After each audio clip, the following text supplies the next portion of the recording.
Good morning, students. Welcome to our YouTube channel, Hatron Skill Center near Fountain, Chowk, Yamuna. Our center code is 034 and I am Ankit Sharma. Students, we were discussing data tab and we have also discussed about the salary table. Okay. Now, in today's class, we will be discussing about the second main important formula, that is lookup, and the remaining data tab. Okay. So let's start with the lookup formulas. Student जैसे कि मैं आपको बता रहा था कि एक salary table और एक लुकअप फॉर्मूला ये आते हैं एग्जाम के अंदर मोस्ट प्रोबेबली, क्योंकि ये दोनों वैसे बाकी भी आते हैं। इनकी कुछ इंपॉर्टेंस ज्यादा इसलिए है क्योंकि स्टूडेंट जो आपका, अगर आपने एक शेड्यूल क्वेश्चन आपको अगर क्वेश्चन पेपर में दिखाऊंगा एक, उसमें क्या होता है स्टूडेंट, जो आपका लास्ट क्वेश्चन होता है वो मैक्सिमम मार्क्स 20 का होता है, 10-20 ऐसे का होता है। ओके, तो उस 20 मार्क्स के क्वेश्चन के अंदर आपके पास यही कुछ फॉर्मेट आता है, जिसमें पहला होता है फॉर्मूला टैब जिसमें आप सैलरी टेबल बना लेते हैं। ओके, और दूसरा आ जाता है लुकअप का, या फिर वो टेबल ऐसे बना होता है जिसमें आपको सम एवरेज के फॉर्मूलाज लिखने होते हैं। तो स्टूडेंट्स वो क्वेश्चन बहुत छोटा होता है और उसकी जो मार्क्स होते हैं, उसकी जो मार्क्स की कैपेसिटी है वो बहुत ज्यादा होती है, दैट इज 20 मार्क्स। आपको ज्यादा कुछ नहीं करना था, आपको सिर्फ फॉर्मूला लिखना होता है। आपको अगर फॉर्मूला याद है तो आप सिर्फ फॉर्मूला लिखकर उसका सॉल्यूशन लिख देते हैं आगे।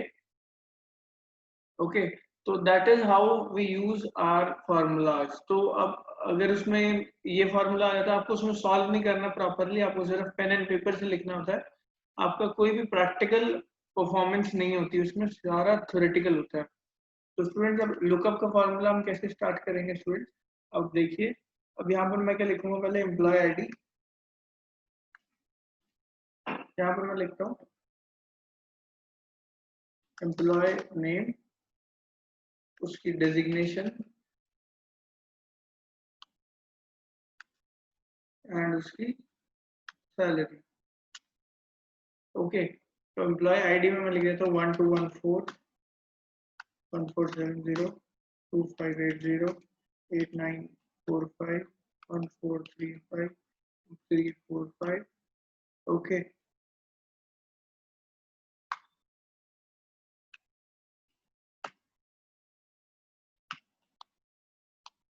अब मैंने ये सब लिख दिया स्टूडेंट, उसके बाद एम्प्लॉय नेम में लिख देता हूँ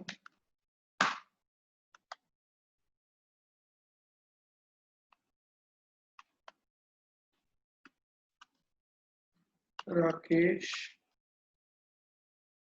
और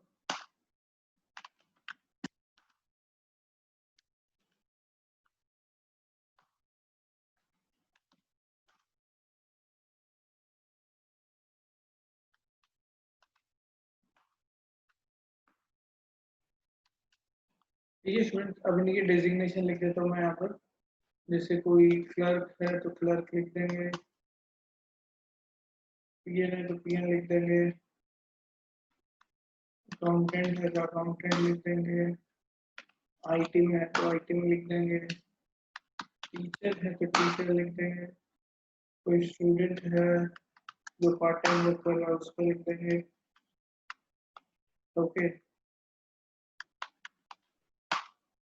कोई रिसेप्शनिस्ट है और कोई बॉस है तो बॉस लिख देते हैं सपोज, या फिर मैं यहाँ पर सी ए लिख देता हूँ। ओके, अब सैलरी में कैसे बनाऊंगा, सपोज कीजिए इसकी मैंने लिखी 15,000, इसकी मैंने लिखी 12,000, इसकी मैंने लिखी 20,000, इसकी मैंने लिखी 55,000, 55,000, 22,000, 5,000, 2,000 और 85,000। ओके स्टूडेंट्स, मैंने अभी यहाँ पर आपको देख सकते हैं, आप लिख दिया सब कुछ। अब मैं यहाँ पर क्या लगाऊंगा स्टूडेंट्स, फॉर्मूला लगाऊंगा। अब सपोज कीजिए स्टूडेंट्स, आपने अभी सिर्फ मैंने इसमें 9 वैल्यूज लिए हैं। आपके पास अराउंड 100 to 200 to 300, अगर आप एक कंपनी के अंदर काम कर रहे हैं तो 500-600 लोग बहुत कॉमन होते हैं उस कंपनी के अंदर।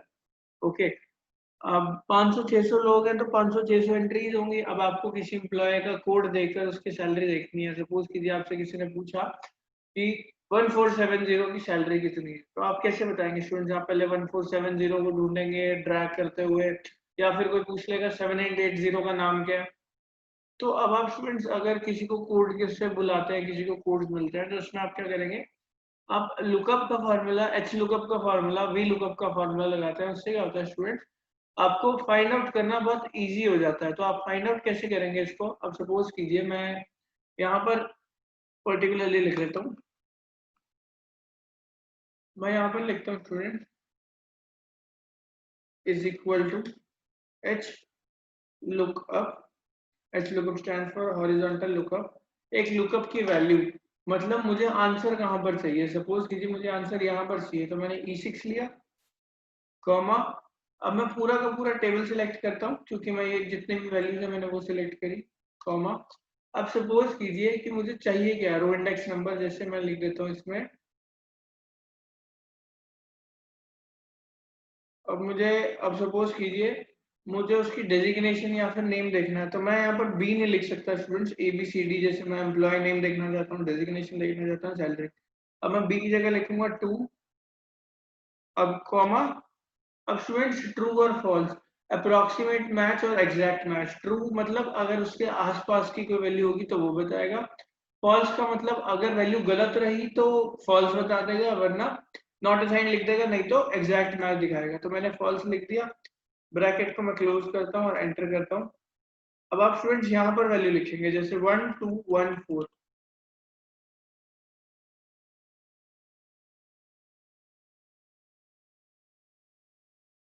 अब मैं यहाँ पर लिखता हूँ आकाश।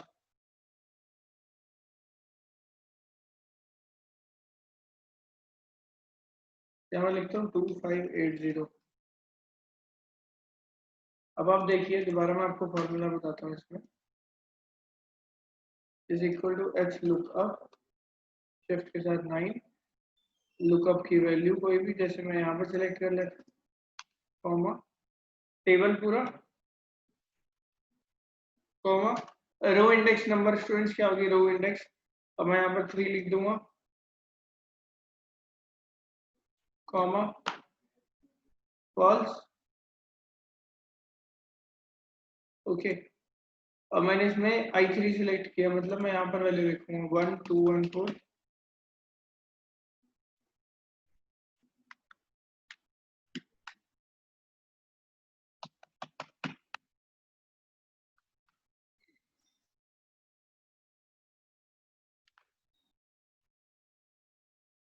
स्टूडेंट्स अगर आपको जैसे कैलकुलेट करनी है तो आप क्या करेंगे, दोबारा बताता हूँ। Is equal to H lookup, एक मिनट।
हाँ, एक मिनट मुझे, मैं एक फॉर्मूला ना यूज करके देख रहा हूँ, अब चल पड़ा है, मैं एक बार चेक कर लेता हूँ, फिर बताता हूँ आपको।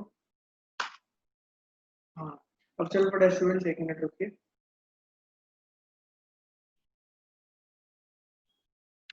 तो स्टूडेंट्स अब आप देख सकते हैं इसमें, जैसे मैंने यहाँ पर लिखा, फॉर्मूला कैसे था हमारा, is equal to H lookup shift के साथ 9। अब लुकअप वैल्यू कैसी है, जैसे मैं ये देखना चाहता हूँ, डेजिग्नेशन देखना चाहता हूँ। तो डेजिग्नेशन देखना चाहता हूँ तो मैं यहाँ से डेजिग्नेशन लिख देता हूँ, यहाँ पे चाहे मैंने यहाँ पर डेजिग्नेशन लिख दिया।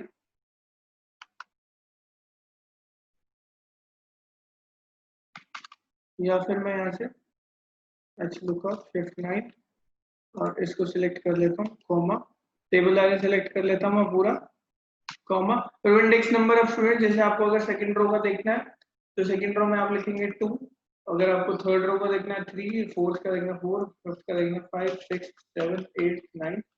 अब जैसे मेरे को 9th का देखना है, 10th का देखना है, मैं 10th लिखूंगा, कॉमा, फॉल्स लिख दूंगा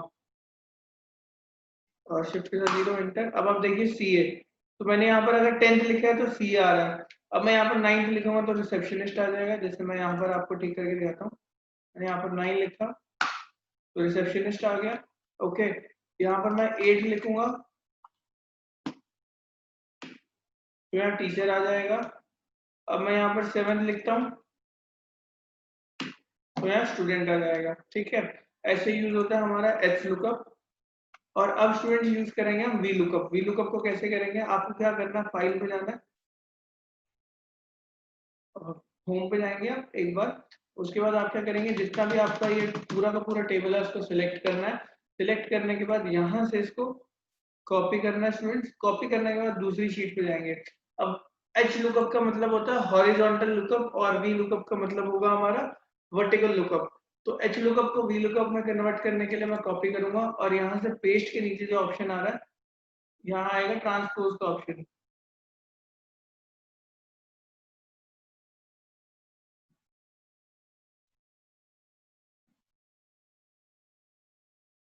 ये देखिए ट्रांसपोज। तो स्टूडेंट्स अब आप इसमें और इसमें फर्क देख सकते हैं। जो चीज ऐसे लिखी हुई थी, employee ID, employee name, designation, salary, जो चीज हॉरिजॉन्टली लिखी थी वो ऐसे वर्टिकली लिखी आ चुकी है। अब मैं यहाँ पर फॉर्मूला लगाता हूँ, equal to V lookup shift के साथ 9, एक लुकअप वैल्यू सिलेक्ट करी, कॉमा, टेबल एरे सिलेक्ट करूंगा मैं सारा, कॉमा, कॉलम इंडेक्स नंबर। अब क्या होगा स्टूडेंट, अगर आपको डिजिग्नेशन नहीं है, सैलरी देखनी है तो 4, कॉमा, फॉल्स, शिफ्ट के साथ 0 और एंटर। अब मैं यहाँ पर लिखता हूँ 1 2 1 4। एक मिनट, यहाँ पर 8 नहीं,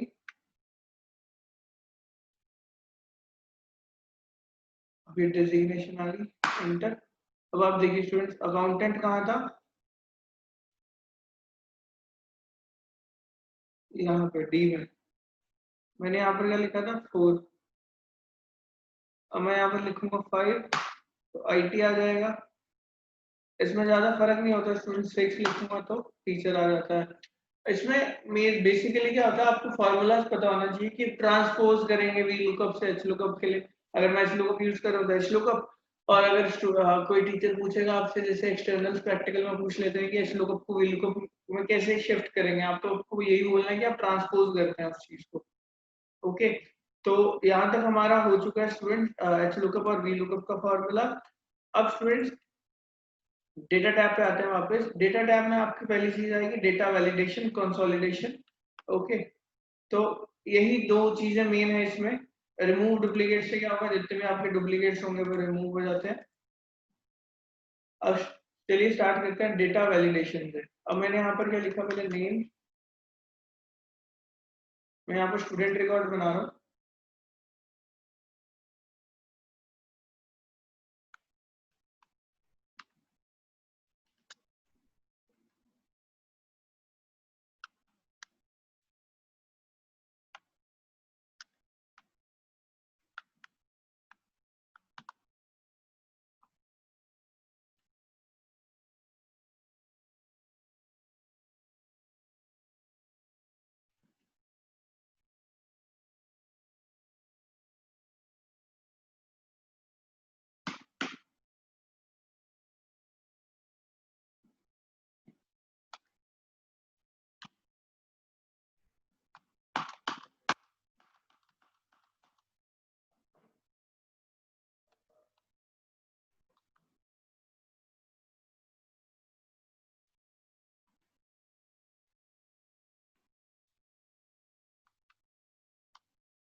स्टूडेंट्स यहाँ पे मैंने लिख लिया, मैं यहाँ पर सम लगाता हूँ, इक्वल टू सम के साथ 9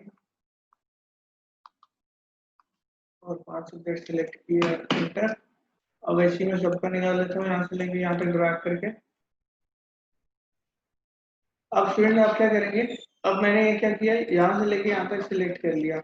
अब स्टूडेंट अगर इसकी कोई छेड़छाड़ करता है, सपोज कीजिए आपको वैल्यू सिलेक्ट करनी है, ठीक है, आपका मिनिमम क्या होता है, 30 वाला पास होता है, 33 वाला पास होता है और मैक्सिमम होता है 100। ठीक है, अब मैंने ये वैल्यूज बना ली। अब मैं क्या करता हूँ, डेटा वैलिडेशन पे, data validation settings, any value, मैं यहाँ से होल नंबर सेलेक्ट करूंगा, बिटवीन मिनिमम क्या है मेरी 33 और मैक्सिमम मेरी 100। इनपुट मैसेज में क्या लिखूंगा, टाइटल, ये क्या टाइटल में लिखूंगा, स्टूडेंट रिकॉर्ड है तो student record, these are the marks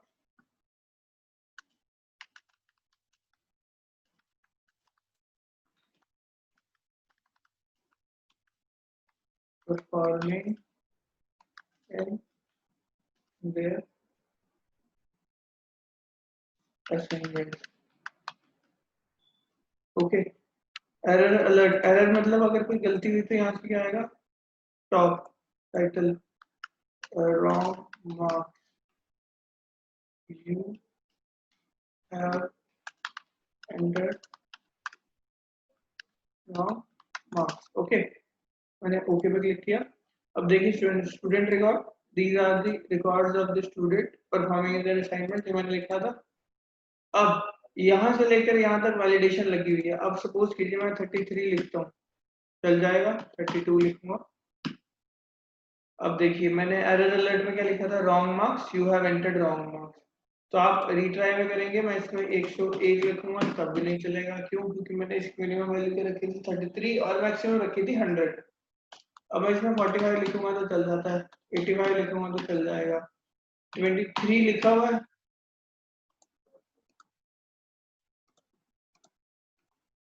23 अगर पहले लिखा है तो ठीक है, मैं यहाँ 45 लिख दूंगा तो 45 आएगा। अब दोबारा 23 लिखने की सोचूंगा तो नहीं चलेगा। ठीक है, तो इसको बोलते हैं students data validation. Data validation समझ आ गया सभी स्टूडेंट्स को?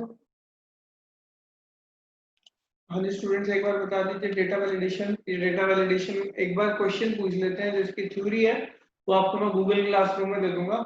इसकी थ्योरी आती है स्टूडेंट्स, ये ज्यादा प्रैक्टिकली नहीं आता, डेटा वैलिडेशन और डेटा कंसोलिडेशन, ये सब आपके प्रैक्टिकल परफॉर्मेंस के लिए है। ओके जी स्टूडेंट्स, कोई डाउट किसी को डेटा वैलिडेशन के अंदर?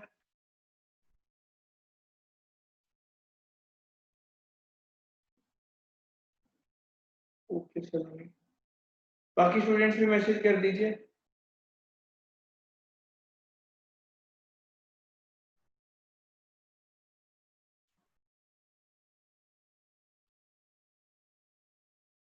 ओके, तो स्टूडेंट्स आगे आता है हमारा कंसोलिडेशन।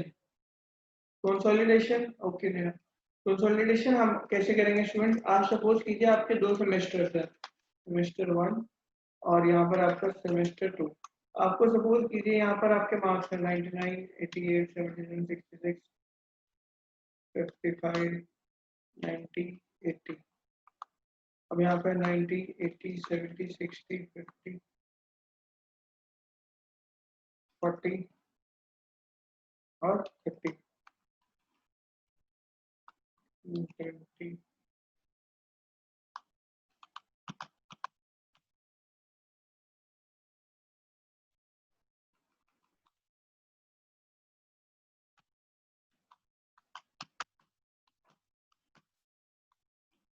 और सेमेस्टर 2 के मार्क्स में यहाँ पर ले देता हूँ।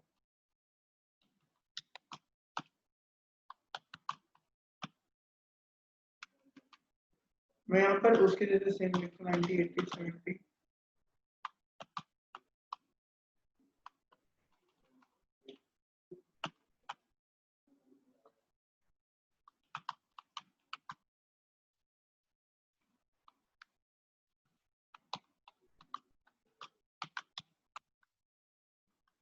तो देखिए स्टूडेंट, मैंने यहाँ पर सेमेस्टर 1 और सेमेस्टर 2 के मार्क्स लिख दिए। Okay, semester 2। अब यहाँ पर मैं लिख देता हूँ, सपोज कीजिए फाइनल मार्क्स। अब स्टूडेंट्स अगर आपके 100 नंबर के दोनों हैं और मैं चाहता हूँ दोनों मिलाकर 200 के कर दूं और मेरा जो भी वैल्यू कैलकुलेट होकर आएगी वो फाइनल होती है। कंसोलिडेट में क्या होता है, दो चीजों को मर्ज करके हम एक तीसरी चीज निकालते हैं। वो कैसे निकालेंगे स्टूडेंट्स, आप देखिए। अब आप यहाँ पर अपना माउस कर्सर छोड़ते हैं, कंसोलिडेट पर क्लिक करेंगे। अब इसमें फंक्शन क्या होते हैं, काउंट का, एवरेज का। अगर एवरेज निकालनी है, मुझे सम करना है, मैंने यहाँ से फंक्शन सम लिया।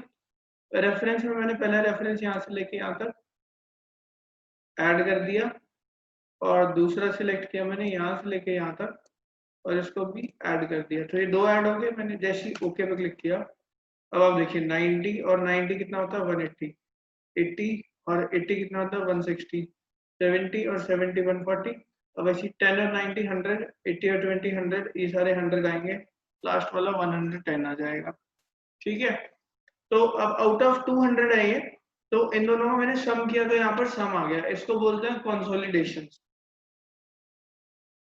ठीक है, इसको बोलेंगे स्टूडेंट्स कंसोलिडेशन। तो आपने क्या किया, दोनों को मर्ज करके एक तीसरी चीज निकाली है जिसको हम बोलेंगे कंसोलिडेशन।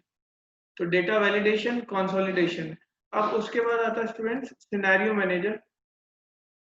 अब इसका सिनेरियो बनाना मुझको, तो मैं क्या करूंगा, what if analysis scenario manager add करूंगा सिनेरियो को। सिनेरियो का नेम दे दूंगा जैसे मैं फाइनल रिजल्ट। ओके, ओके पे क्लिक किया मैंने। अब ये वैल्यूज चेक करने को कह रहा है, मैं ओके बोल देता हूँ और समरी पे जाऊंगा। रिजल्ट सेल में यहाँ से सिलेक्ट कर लेता हूँ ये वाला और ओके पे क्लिक करूंगा।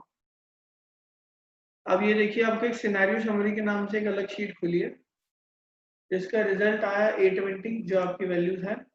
करंट वैल्यूज ये रही, फाइनल रिजल्ट ये रहा। अगर आप इसमें समरीज को ऐड करेंगे, अब यहाँ पे मैं फॉर्मूला लेता हूँ, is equal to sum shift के साथ 9, यहाँ से लेकर यहाँ तक सिलेक्ट करके शिफ्ट के साथ 0 एंटर। तो ये आपका सम आ चुका है टोटल। तो इसको बोलेंगे सिनेरियो मैनेजर। अब ग्रुपिंग और अनग्रुपिंग भी वैसी होती है स्टूडेंट्स। अगर आपको किन चीजों को ग्रुप करना है तो आप ग्रुप कर देते हैं सिलेक्ट करके रोज और कॉलम्स में। अनग्रुप करना है तो हम ग्रुप कर देंगे। ग्रुप और अनग्रुप कैसे आएगा, इसी शीट पे आ जाते हैं।